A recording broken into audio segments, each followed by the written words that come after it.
10, 9, 8, 7, 6, 5, 4, 3, 2. 1, 2, 3, come on! Assalamualaikum warahmatullahi wabarakatuh. Perkenalkan, nama saya Rafida Amini Jupri dan saya Herliani. Di sini kami akan menjelaskan konsep hukum media massa di Indonesia. Anda, perkembangan media massa di Indonesia pada saat ini sangatlah maju. Dunia cetak perlahan-lahan mulai beralih ke dunia digital dan dunia elektronik. Makin banyaknya perusahaan-perusahaan media memperlihatkan kemajuan yang sangat pesat di dunia media massa. Sayangnya, perkembangan media massa di Indonesia tidak terlalu signifikan dibandingkan dengan pendidikan manusianya. Media massa di Indonesia pada saat ini terdapat dua kategori. Yang pertama yaitu media cetak, dan yang kedua yaitu media elektronik. Dalam perkembangannya, media massa tak hanya memberikan konsumsi informasi kepada halayak atau massa, tetapi juga pendidikan dan hiburan. Saat ini, media massa berbasis elektronik sangat menjamur di berbagai kalangan.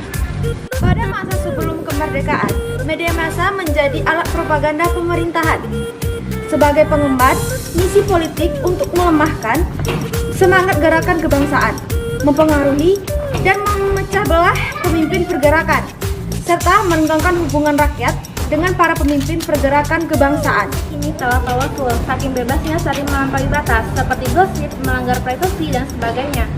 Undang-undang penyiaran muncul setelah adanya stasiun TV swasta, sehingga meskipun undang-undang itu terasa semakin penting dan peran KPI semakin besar, tetap saja ada kesan bahwa media TV lebih berkuasa daripada pemerintah yang mengeluarkan undang-undang tersebut. Terlalu banyak acara TV yang tidak mendidik dan remeh. Harus kita akui bahwa era reformasi juga membawa dampak positif kepada masyarakat selain dampak negatifnya. Misalnya, media bisa menggalang bantuan untuk para korban bencana seperti bencana tsunami di Aceh, Mentawai, dan letusan gunung berapi. Lebih penting lagi, media massa sering melaporkan unjuk rasa masyarakat, termasuk mahasiswa, untuk menuntut perbaikan atau menuntut pejabat berwenang untuk mundur, meskipun tuntutan itu tidak selalu direspon positif. Undang-undang mengatur media massa antara lain Undang-Undang Pers Nomor 40 Tahun 1999 dan Undang-Undang Penyiaran Nomor 32 Tahun 2002. Undang-Undang Pers Nomor 40 Tahun 1999 dan Undang-Undang Penyiaran Nomor 32 Tahun 2002, konsep media massa terdiri dari yang pertama sebagai lembaga sosial dan yang kedua sebagai media berinteraksi dengan lembaga sosial lainnya. Sebenarnya tujuan dari media massa ada dua, yaitu pertama untuk mengendalikan dunia media massa. Dalam konteks ini, hukum media massa merupakan instrumen untuk membatasi media massa agar tidak melenceng dari keinginan misalnya pemerintah. Pada titik inilah hukum media massa disebut memiliki karakter politik. Yang kedua, untuk mengatur media massa agar berperilaku wajar sesuai dengan keinginan masyarakat, agar media massa tidak merugikan masyarakat.